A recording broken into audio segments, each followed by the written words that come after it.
Мемлекеттік рәміздер мемлекеттің тәуелсіздігін білдіретін нышан.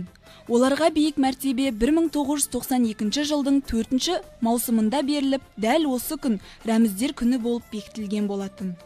Қазақстан Республикасының мемлекеттік туының авторы Шәкен Ниязбеков, ал елтаңба авторлары Жандарбек Мәлібеков пен Шота Уәлиханов.